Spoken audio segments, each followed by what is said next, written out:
Hi, everybody. Welcome to the Pelvic Health Explorers. I'm Dr. Susan Clinton, and we are doing our Fringe red light therapy webinars. This is the one I know everybody's been looking forward to because this is the one about the evidence. And we are so lucky to have Dr. Genevieve Newton with us today to really help us dig a little bit deeper into what does the literature say, what are the studies showing, and how can we present this in an evidence-based way for our clinical practice.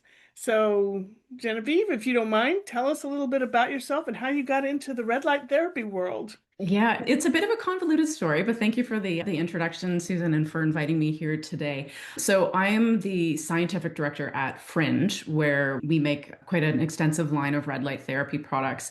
I've been with Fringe for around 5 years and have been diving very deep into the scientific literature. So I spend my days reading the science and then interpreting it and working with our product developers on basically making the most evidence-based products that we can. My background, I'm a former university professor. I spent 12 years in academia, teaching courses and doing research in the area, primarily of biochemistry and nutritional sciences, but I actually am trained also as a chiropractor. I did that before I did my graduate work. So that's what I mean when I said it's a bit of a convoluted route. I ended up at Fringe 5 years ago when my best friend from chiropractic college started the company. It is very much aligned with my personal ethos of health, which is really to look to get people back into alignment with the foundational things that support our health, like diet and exercise, light, sound, movement, things that we've really lost touch with a lot. But my specific interest is to really bring the science that supports that because for thousands of years we've been using these things and living in the presence of light, for example. It's only really recently that we've started to unpack how, on a cellular level, these wonderful tools are actually working. This is great. And I love the way that you brought that back into the foundations of health. It's something that I always talk about. All of the things that we have out there to support humans and women. Everybody always wants to go to the flashy thing. And if we don't have a good foundation to our health, that stuff isn't going to work. Light is part of our world. It is. And we should be harnessing it rather than avoiding it. And unfortunately, the indoor world keeps us away from the very healthy rays of light that actually help us stay healthier. For our listeners who may not have heard with some of the other webinars, just real quickly, what is red light and near infrared light?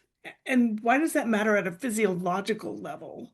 Yeah, absolutely. It's a great starting place. I know you've done podcasts with Liz Frey, who's our medical lead for pelvic health at Fringe. So, just to bring people back up to speed, when we're talking about red light therapy, it will either be a combination of red and near infrared light, or it can be one or the other. And with respect to these two wavelengths of light, they're the same wavelengths of light. There's some of the wavelengths of light that we see in natural sunlight. So, of course, sunlight has a distribution of light wavelengths in it, ranging from ultraviolet all the way to near infrared and far infrared. And then in the middle, we have that visible light spectrum. So our red light falls at the end of that visible light spectrum, and then near infrared falls just beyond that. For people who are new to red light therapy, if they happen to be using a device that maybe only has near infrared light or is a combination setting where they can turn the red light off, they may be surprised to realize that they don't see near infrared Mhm. light. It's not visible to the eye. And I can't tell you how many times we've had customers contact us and say, I don't think anything's happening when it's on the mode 3, for example. But near infrared light can be felt as heat. When we look at the wavelengths of red and near infrared compared to ultraviolet, they're quite a bit longer. And so, what that means on a cellular level, they don't have that potential for doing cellular damage that an ultraviolet ray has. So, that intense UV ray, while it has benefits to our body, for example, increasing vitamin D production, it can also be harmful in high amounts. Red and near infrared light don't have that same risk. So, those longer wavelengths of light are able to penetrate into the body. Red light will penetrate quite shallowly, it'll only be a few millimeters. But there's new evidence that near infrared light can pass all the way through the body. It's quite remarkable. It's still a controversial area to talk about. We don't really understand that penetration very well, but there has been some research that shows full penetration through the body of near infrared light. And then also many studies that show penetration that's quite deep, upwards of 50 millimeters.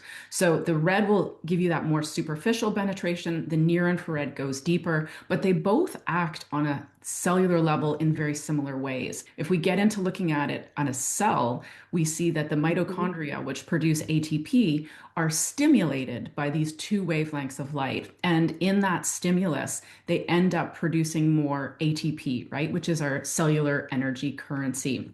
That's like the foundational mechanism of red and near infrared light therapy. We can look at this as somewhat being downstream of that mitochondrial activation, but there's also some independent effects too. I always like to say the mitochondria is like that's our main mechanism, but then coming off of that, we do have several other that are also really important. One of those is a decrease in oxidative stress.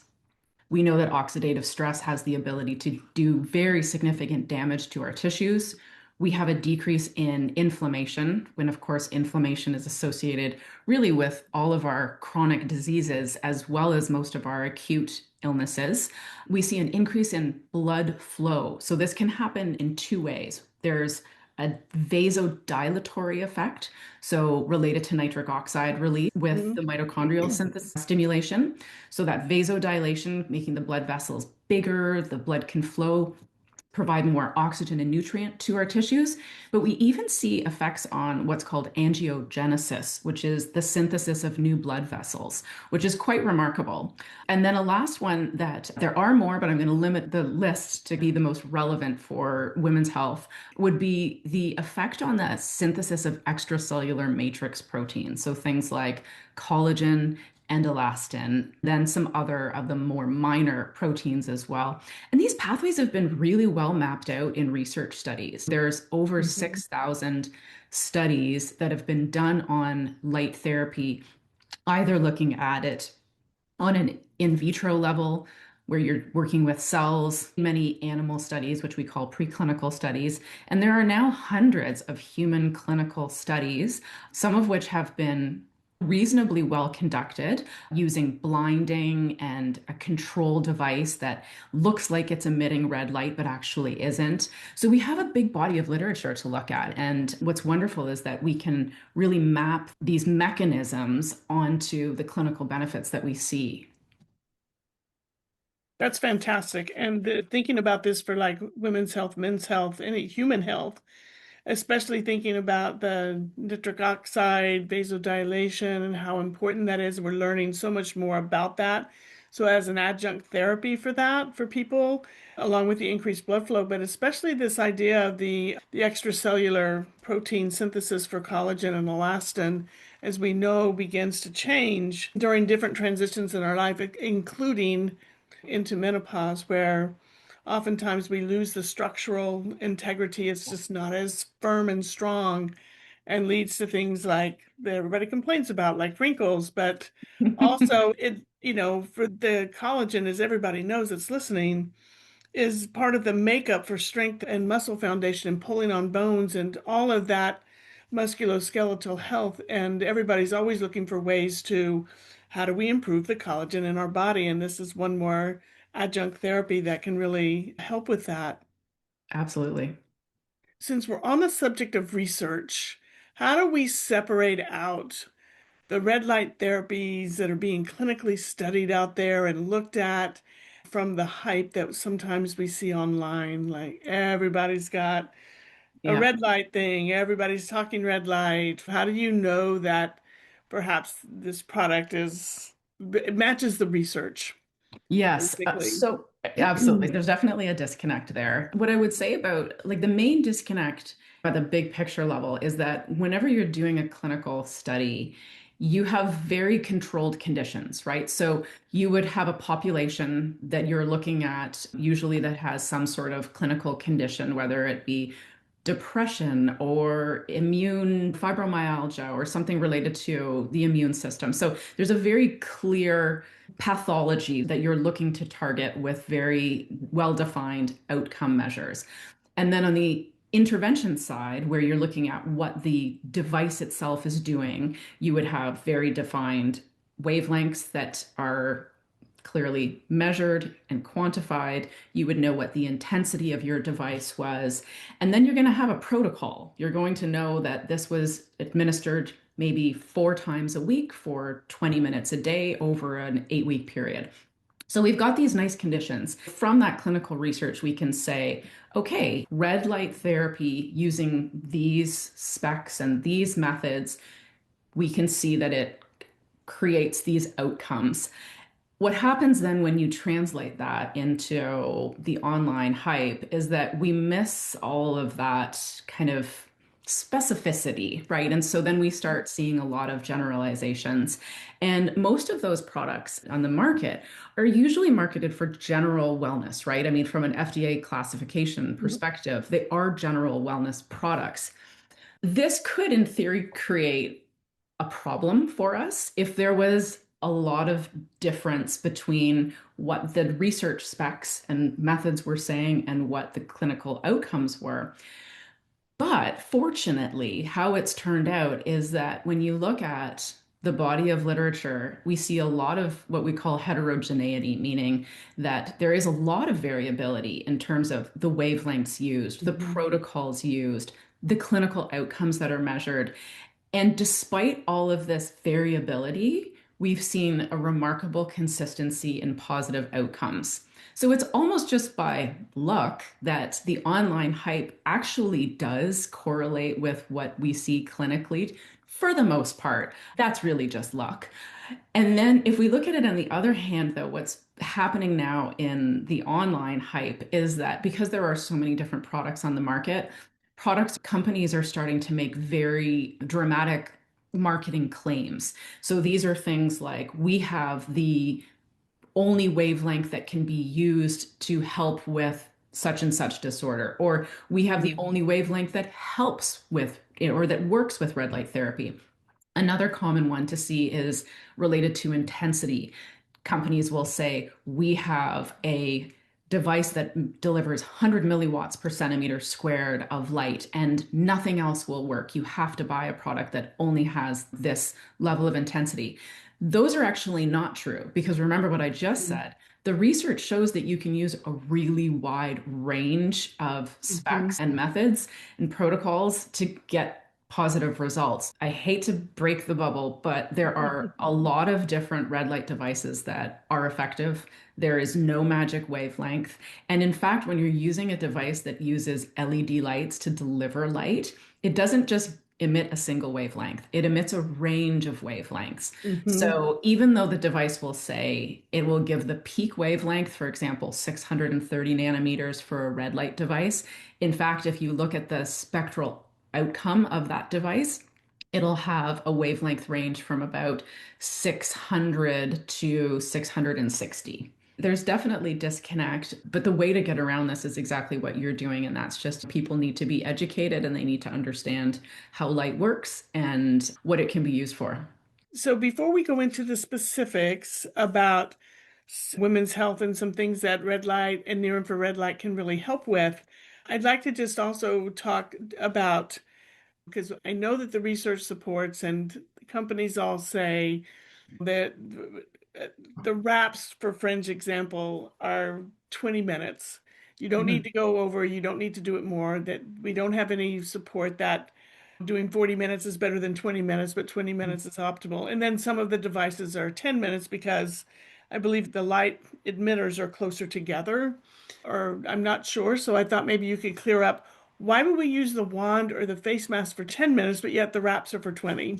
Yeah, absolutely. So the main difference between the wraps and the face mask or the pelvic wand would be more related to the tissue that it's delivering the light to. So those tissues are more sensitive and also more superficial in terms of where, like, especially for the face, you're targeting more at the superficial level. For the wand, it depends on what your goal is. If it's that vaginal epithelium or the microbiome versus are you actually trying to target perhaps uterine health or ovarian health. So there's that issue with respect to differentiating of the tissues.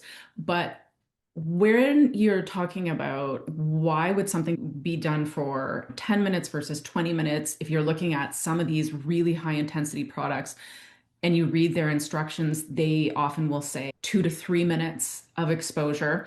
And what this comes down to is that we can measure something called the dose of light. So we can do this in the same way that we look at taking a medication.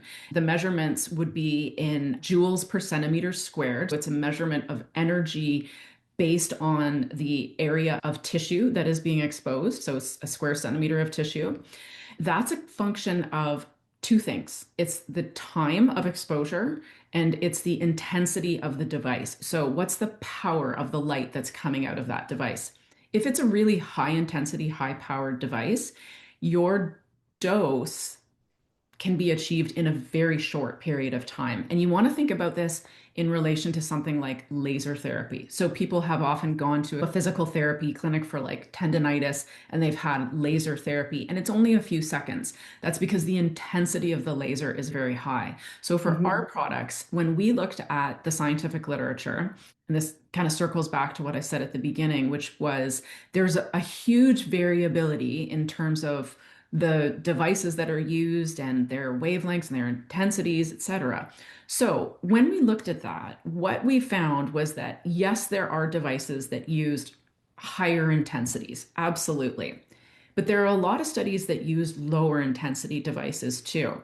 And when you use a lower intensity device, your risk of inducing cellular stress is much lower. So when you think about this from a user perspective, right? Mhm. We would like somebody to be able to do a therapy where they can relax. They don't have bright lights coming at them. They don't have a lot of heat that they're being exposed to, and they know it's safe. So we chose to program our devices at the intensity that's approximately the same as the sun. Because when you look at the literature, you see benefits in that area, but you also see safety. And then you have that added component of the fact that you have that user experience that I think is quite positive. When I first got into this field and we weren't making products yet, we certainly experimented with a lot of them. And I bought one of the most popular devices, the panels on the market, and it's quite high intensity. It's about 100 milliwatts per centimeter squared. And when you are in front of a panel that's that high intensity, you can feel it. Like Mhm. it's a much stronger experience. So it's not that you're not going to get benefits from those. You are. You just have to make sure that you don't overdo it in terms of timing. And many people prefer the experience of the lower intensity. That being said, going back to your question about the differences in timing, when we're looking at tissues like the face and the pelvis, the internal vaginal tissues versus a muscle, when we can look at the literature and see what the optimal dose is, and then we can figure out what would the optimal time be for a device that has our intensity. So there's some math involved. Right. Yeah. That's great. That tells everybody that, that this is set up for the experience of the user. And when we talked about the foundations of health, if somebody's going to be spending 20 minutes with a wrap, perhaps, wouldn't it be great if they could also do their breathing exercises or a light Exactly. meditation or other nervous system things or read a book? They're essentially unplugging and it's a more comfortable experience. So it's one that people are more likely to repeat if it's Yeah. comfortable and then has all these other factors to it also. I love Yeah. that. Thank you so much. Let's take a little bit of a turn here and let's go a little bit more practically looking at some different conditions. Of course, the first one that everybody always wants to talk about is GI health. Hmm. And how does red light and near infrared light therapy help GI health? The first thing about this piece is does it have really effects on the local GI tissue, the gut tissue? Is it anti-inflammatory? Or is it nervous system modulation, or is it all three? Yeah, it's absolutely all three. But before we sort of dive into this, it's important to recognize that the human research in this area, in the area of gut health, is limited. So, Mhm. this is one of those domains where, from my perspective, the online hype has gotten ahead of where the human research is. We have a body of preclinical research, so that's getting in with animal studies that Mhm. is expanding. It's not really robust yet, but what we do have is consistently very positive. So that's encouraging. And when you see a small number of studies that all point in the same direction, it's much more encouraging than if you had a lot of studies that were showing mixed results, right? So I just want to put that out there as a caveat at the beginning before we get into this. I certainly do think there's an enormous amount of potential for supporting gut health. And we've had a few studies in humans that have shown benefits. And certainly there's a lot of anecdotal research or case studies and reports about Mhm. this. But with respect to what it's doing, I definitely think that when you're talking about gut health, the more important wavelength of light is going to be the near infrared light, right? Because near infrared light penetrates so much more Yeah. deeply. So if anybody is looking at supporting gut health using red light therapy, you want to make sure that you have a device that administers both the red and the near infrared. I very rarely recommend using near infrared light only. A lot of the brain research only uses near infrared light. From my perspective, we have superficial vasculature, we have superficial lymphatic tissues. It just makes sense to get everything. If you're going to do it, I think why not do it? A good device will make sure that they have a good ratio of light chips. So red to near infrared. At Fringe, for example, we do a combination of LED light chips with a ratio usually of 2 to 1 near infrared to red. So we get more of the near infrared in there because we know that we're trying to target those deeper tissues for a lot of our Mhm. applications. When we look at that near infrared light and the penetration into the gut, what has been observed are threefold. You'd mentioned actual changes in the gut tissue itself, right? So that's the host. There's some animal research that's shown improvement in the junctions between those cells, the enterocytes in the intestine, and that's really important, like primarily important for gut health, right? You want to have those tight junctions. We do see in the animal research improvements in the gut microbiome. And typically, what I find so encouraging is that it doesn't get rid of healthy bacteria in any way. It just creates a shift towards a more supportive microbiome. I know you talked to Liz about the use of blue light and its antimicrobial effects. Even with blue light, we're not necessarily seeing a disruption of or a response by the healthy bacteria. We're seeing that it's more of this restorative regulatory type of approach. The third thing then, of course, is inflammation. And inflammation is really the probably the best studied still effect of light therapy, red and near infrared light at this point. And of course, if we're talking about our inflammatory gut conditions, if we can decrease that inflammation, amazing. What's unique about the gut is that when you're doing light therapy, you're not only targeting the human tissue, you're also targeting the microbiome. So you see this sort of synergy in this and these benefits here. The other thing that I hope is going to be unpacked in research in the coming years is to figure out whether a local application is better or a full body application is better because this preclinical research in animals that we're translating, you can imagine you don't have little tiny wraps for rodent guts. So Mhm. usually what's happening is they're getting an animal into a comfortable environment where they're shining light onto the ventral part of their body, right? The front of their body. So the animal research is primarily full body, but yet when we're looking at the human research so far, most of it has been in the context of the gut brain axis, where they're applying light to both the brain and the abdomen, and then they're looking at benefits that way. I think both approaches are going to be amazing, but I'm really curious to just unpack a little bit more whether there's better outcomes using a full body versus a localized application. Yeah, and back to your original thing about the adding the red light to the skin part too, because there's capillaries and there's lymphatic tissue.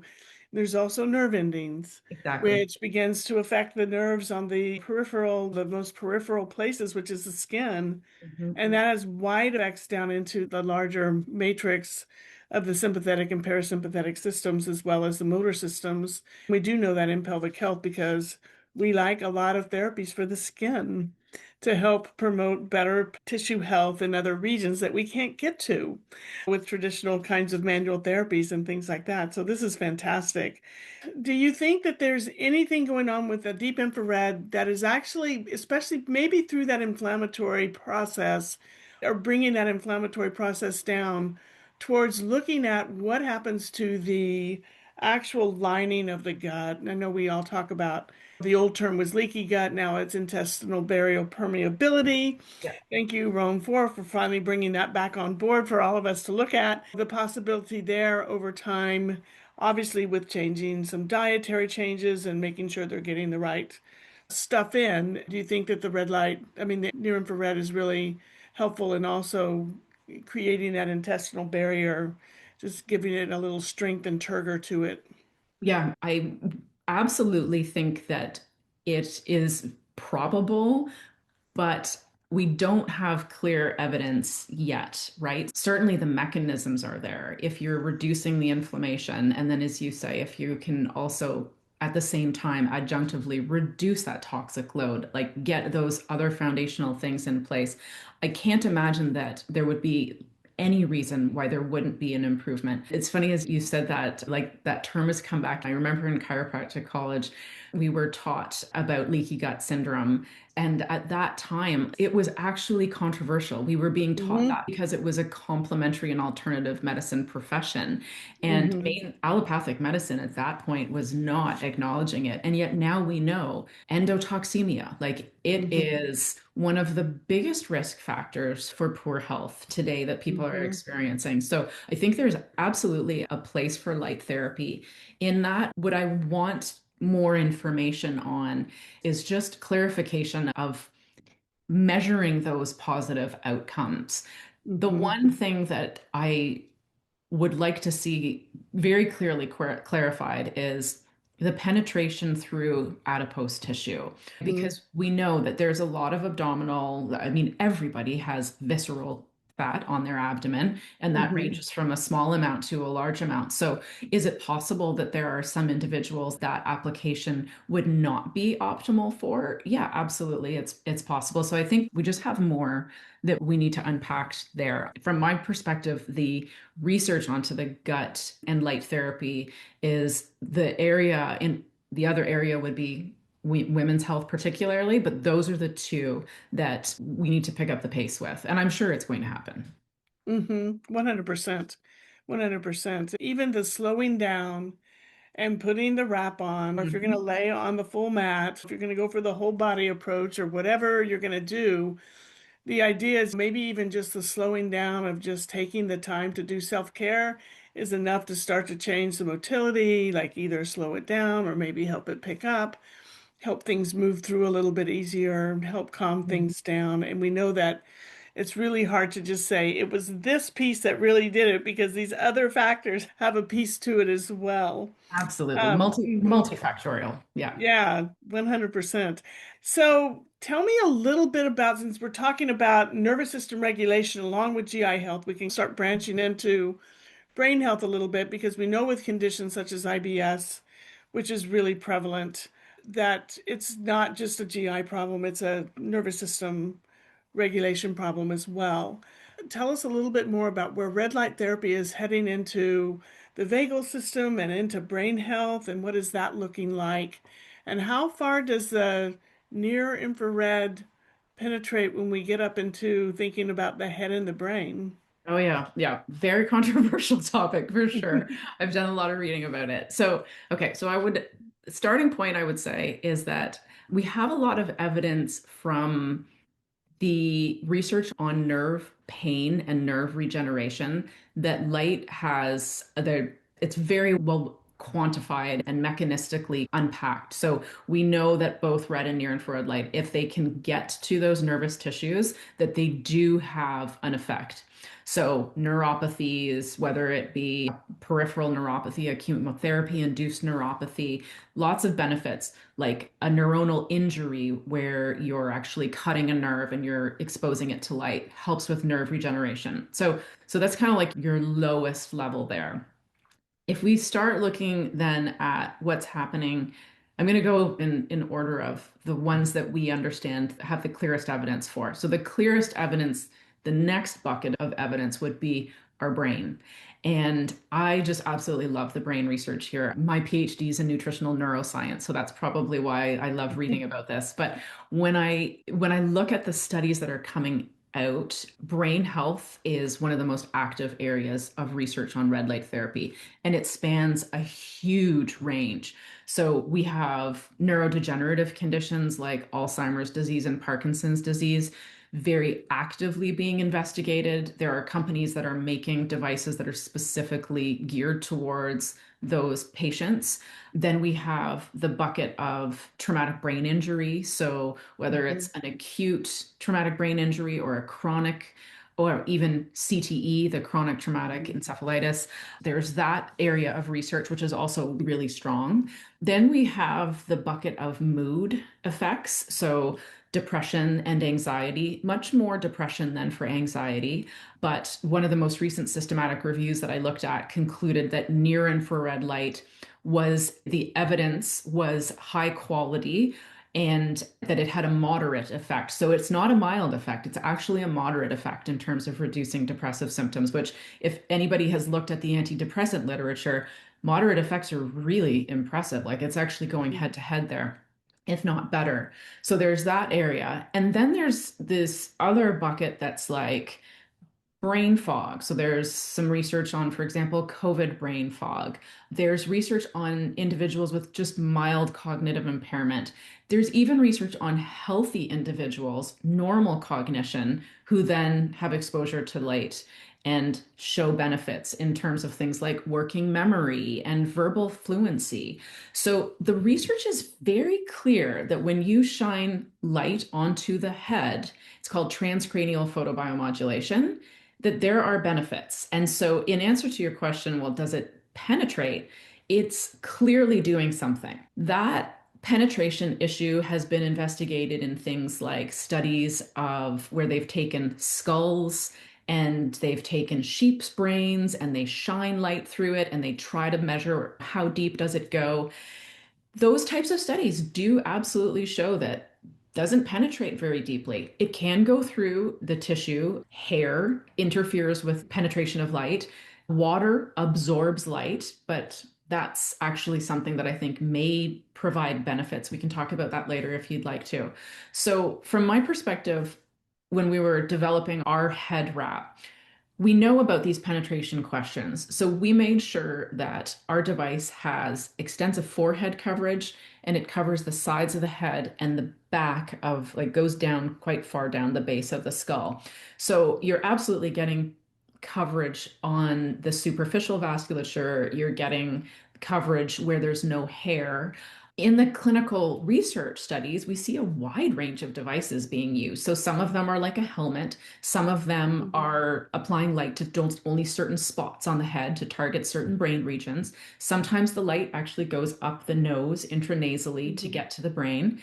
But then we have these studies on Parkinson's disease and depression and Alzheimer's disease where they're targeting the gut and they're seeing brain benefits. We also have some studies where they're targeting acupuncture points and we see benefits. In the literature, the technical term used for this is indirect benefits. You see a benefit in an organ that you weren't applying the light directly to, and they're very real, right? And so, I mean, from everything that I've seen, the answer to the question, does it penetrate into the skull? Yes. Do we know how deeply it penetrates? No, that's controversial. Are there benefits? Absolutely. The third area that we can talk about, you were asking about the vagal autonomic nervous system health. And that would be the one that we have the least amount of research for, but we do have research that supports it. And typically, what you see is a very clear parasympathetic shift. So, with exposure to red and near infrared light, particularly on a full body mat. So, there are some studies with patients with fibromyalgia who have excessive sympathetic tone. We'll see that shift towards a parasympathetic state. Where we don't have a lot of research is in normal, healthy people, what's going to happen with their nervous system. But I think at the same time, we don't have very many people today who aren't experiencing chronic sympathetic activation. So I think from the perspective of the autonomic nervous system, getting as much light exposure along the spine and the neck as possible, the abdomen, so that can be done using things like a full body mat is very well suited to that. But you can also use things like we have an extra long wrap, which fits really nicely along the spine. We've got a neck and chest wrap, which gets into these tissues. We have a head wrap. I don't think that if you're wanting to affect brain health, that you want to use a full body mat as your main tool there. You want a brain specific, like a head specific device to really get the best benefits from that. But absolutely, the nervous system, very clear evidence ranging all the way from that basic nerve function all the way to the level of the brain and then the autonomic nervous system. Yeah, we've got a fair bit of research to look at. Yeah, that's amazing. And especially when it comes to thinking about some of the more simpler things like the word finding problems and where did I leave my keys and different things that people always associate with menopause, but happens at all different times of life under different circumstances for different reasons. We see this all the time in people who are 1 or 2 years post loss of somebody very close to them, right? And they look back at that year and I have no memory of anything that I did, which is why they always say, don't make any big decisions during this time because Mhm. you think you might be of sound mind, but you may not be. But even thinking about just healing and depression, and it draws me right into the how much this could be of service to women postpartum. Absolutely. Yeah. Like, wouldn't it be great if there was something else they could do in addition to the therapies that they're receiving if they're finding that they're having a depressive episode, which is not uncommon, and Absolutely. really Yeah. being able to support that. And I love the way that you talked about where you need to target the areas for brain health, because I know there's some people out there that say, oh, as long as it gets into the eyes, it's fine. There's some probably good stuff to that. Can you talk about why shining the red light into like the face and the eyes and things really helps sleep? Yeah, absolutely. When we talk about red light therapy, we are essentially talking about two routes of exposure. So Mm-hmm. the one that is the most common when you're going to go online, you're talking about helping with muscle repair, recovery, athletic stuff, gut stuff. Usually what that pathway is the light to tissue pathway. So that Right. tissue could be the skin, it could be going into the ear, it could be going up the nose, it could be going in the mouth, it could be going in the vagina, it could be going in the rectum. It's just the light is getting onto the cell, it's being absorbed into the cell where it actually stimulates the electron transport chain of the mitochondria. So that's the pathway that really we've been talking about so far. The other pathway is that one that you just mentioned, the light through the eyes and Mhm. to the brain. And there are effects on mood through that pathway. Absolutely. So this pathway is very poorly understood or understudied compared to the tissue pathway, I would say. But we do know that it has the ability to affect the hormonal signaling in the brain. We've got our anterior pituitary and all of those gonadal pathways and the thyroid pathways, Mhm. metabolism stuff. So, absolutely, there's that one. We know that there's regulation of the circadian rhythm from light coming in through the eyes. And that's not just going to be our red light. It's also going to be the bright white light and the blue light from our tech devices, right? So, where I think that red light fits in with respect to that circadian rhythm activation would be in a broader light therapy perspective. And that's how I use it. So, for example, in the mornings in the wintertime, I suffer from seasonal affective disorder. So I have a bright white light box, but I also have my red and near infrared light panel. I turn both on, and I find it's more beneficial than just using the bright white light. So The bright white one is the one that's mostly studied for SAD. There's a little bit of research on red, not as much. But I want the near infrared light too. The near infrared light isn't doing the same light to brain activation, but it's getting the skin, it's getting those cells activated. So I love that combination. And then right now I've got my blue light blocking glasses on, so I just try to reduce the blue light from tech. And just to clarify for people who are wondering, well, why do you have blue light in some of your devices? There's a difference in the blue light from a therapeutic blue light in a well-formulated device versus a tech device like an iPad or a phone or a computer. And you can see this very clearly if you look at the spectral profile. The blue light from a tech device is just like a very sharp spike, whereas the blue light from the sun or from a blue light therapeutic device, it will have a nice smooth profile and it affects our cells very differently. But then as I get into nighttime, I have biobulbs, which I can change from a bright white full spectrum light into an amber light into an almost red light. And so it mimics the sunset, and we know that the light affects our biology that way. So if you can just Mhm. get that bright light down, get the blue light out as you head into bedtime, that's really key for sleep. But there is research on sleep using a full body bed as well. And there's also some research on just exposing the body. So whereas the light through the brain, through the eyes to the brain, I think is the primary regulator of the circadian rhythm, there's also benefits to full body application and even Mhm. localized application for sleep. And it might not be so much circadian rhythm regulation as maybe it's that parasympathetic shift. Maybe it's taking that time to slow down, right? Maybe it's all of the above. Mhm. All of the above, some of the And then above. more. Yeah. And then more thinking about the eyes and eye physiology and the nervous system with the eyes and rods and cones. I remember that back a long time ago. I think the difference that I explain to my clients is with the tech blue light versus the sun is where do you feel better? Mm, that's a And what, very simple. I feel Yeah. better in the sun. That when the sun comes up, I'm like if you're cloudy days and you finally get a sunny day, what does everybody do? They all run outside, Yeah, it's and so dramatic. they know the difference. It's just almost comparing and contrasting.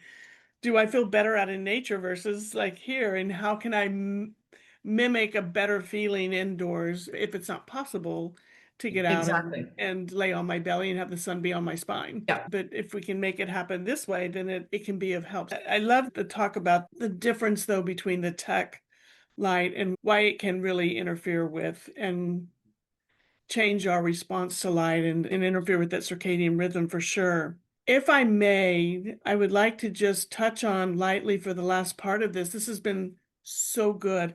And I think everybody can understand how this can help women in transition and women wherever they may Oh, be and yeah. whatever may be going on.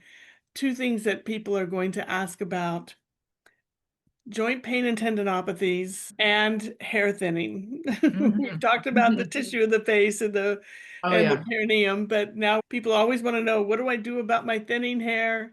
And I think you talked a little bit about it by the red light can maybe probably, so if you could go into that, and then I'd really love to talk about the joint pain and tendinopathies that we see Absolutely. so much more of postmenopause. Yeah. So the joint pain, the topic of like the musculoskeletal health in general, I would say that's our best researched area related to red light therapy. It would have been the one that probably started very early on. But hair loss is also another extremely well researched one. And in fact, the very first studies that were done it was like 1956, I think, there was a researcher who was using a laser on rodents. He thought that the laser was going to help with their cancer. They had a little shaved area and he was using the laser. And you notice that the hair grew. So this goes way, way back. And that's because hair follicles are loaded with mitochondria. They're one of, if not the most, I can't remember, metabolically active tissue in the body. So they respond extremely well to light.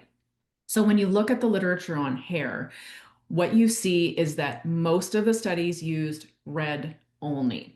And so when you look at the devices on the market that are for hair loss. Most of them are red light only. It does make sense if you look at the penetration issue because the hair follicles are only a few millimeters in, right? You don't need to go really deeply. But I still like near infrared light combination. That's because there is some research also on hair loss being supported by near infrared light too. The way that I see it is if you're going to be targeting the head, why not try to get the brain too, right? Hmm. Get everything, right? Then you don't have to use two different devices, one for hair and one for brain health. I, again, prefer to use the combination, but the literature is super strong here. We've got systematic reviews and meta-analyses which show without a doubt there is an improvement in its both hair thickening and hair density. So those are the two outcomes that get looked at. And there is a little bit of female specific research here, which is great because a lot of these topics that have been looked at, they've been mixed gender. They're not actually separating out male from female, or they're not women only, but there is some for hair loss. For joint pain or joint health in general, there's a lot of literature. So as I said before, when you look at the research, usually there's a well-defined clinical condition. So this will be something like osteoarthritis of the knee. That's the most commonly researched one. There'll be frozen shoulder. There'll be lateral epicondylitis. It'll be like one joint specifically being targeted for either a arthritis condition, a tendinopathy, but you name it. They've all been studied. And for the most part, the research is very supportive of it. What I haven't seen, and I really want this study to be done, is in women who have the musculoskeletal condition of menopause, right? That Hmm. that one. But if we're talking about menopause and red light therapy, and I suspect you probably talked about this with Liz, right? We know that estrogen helps to decrease inflammation. We know that estrogen increases nitric oxide. We know that estrogen modulates and reduces oxidative stress, and it helps with the synthesis of these tissues. So when you are losing that in menopause, if you have something like red light therapy that's literally coming in and supporting all of those things that are being lost with the decrease of estrogen, I mean, I think the synergy during menopause and perimenopause and with light therapy is absolutely phenomenal just because of this overlap. So hopefully when you're going through perimenopause and you have that, that just that erratic autonomic instability, that red light therapy can be looked at as more of a regulatory support. And then when you get into menopause and we have that lower baseline to work with, then we can have more of like a stimulatory support. And that's something that I do want people to understand about light therapy. And it's a bit of sometimes a misconception in the social media is that this is always a stimulatory type of tool. But that's not the way it's best described. It's best described as regulatory. So if the tissue needs stimulation, it will provide that. But if it needs to be downregulated, for example, that shift towards the parasympathetic shift, well, that's obviously not upregulating the sympathetic tone. Like it's very much acting to provide the body with the energy that it needs to do what that cell is supposed to do, not to give it energy to go and run away and get crazy. Hmm. Very well said. And when you put that together and how we look at nature is very much the same way. Oh, The exactly. plants take from their environment what they need.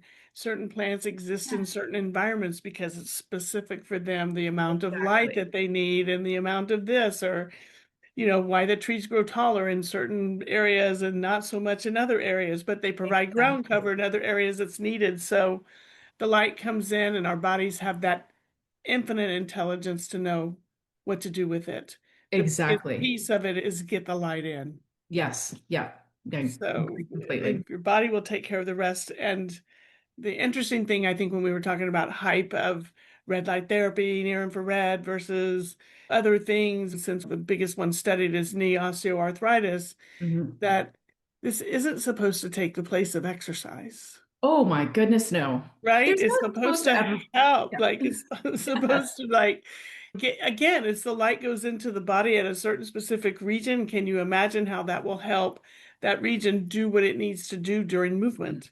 Yes. So, Yeah. but it has to move in order to have the tissue strength and flexibility and nervous system pieces and all of that in there. So, Yeah. just fantastic way to end this. This has been so marvelous. Now, is it the website that has a lot of this research? I know everybody's going to be like, I want a reference list of all of this stuff. I want to be able to know how to read about this. Could you direct us a little bit to maybe some, like I know Fringe has some consolidated places to go and read Mhm. about stuff, but how you did it and where you would suggest people go?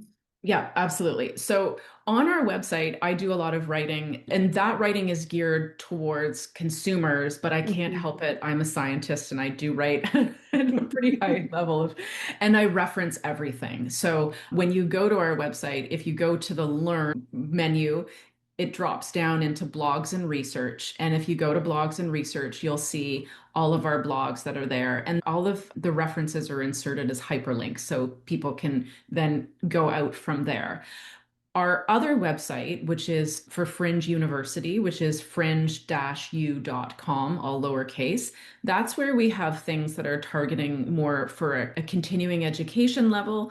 Although we Mhm. do also have some 30-minute and 60-minute webinars that are for people who are just interested in diving deeper.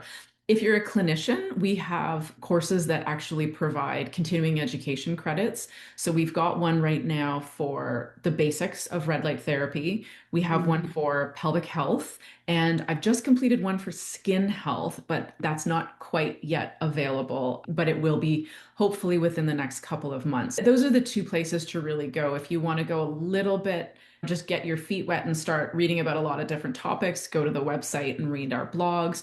It's also great to sign up for our email newsletter. We do Mhm. link out to blogs so you'd know if something new is published by getting email updates. But yeah, we're really big on education. That's the goal. The goal at Fringe is to try to help people. And as you and I were talking about before we got on today, Susan, it's to empower people as well, right? Giving them tools that they can use. And if it's something that is easily used to support your foundations of health, I mean, I think we want to get that into as many hands as possible. Thank you so much, You're welcome. My pleasure. everybody.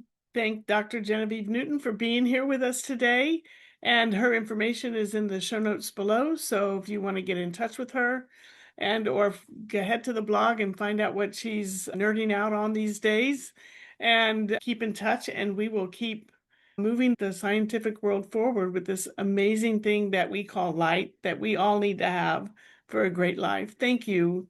Thank you so much. My pleasure, Susan. Nice to be here.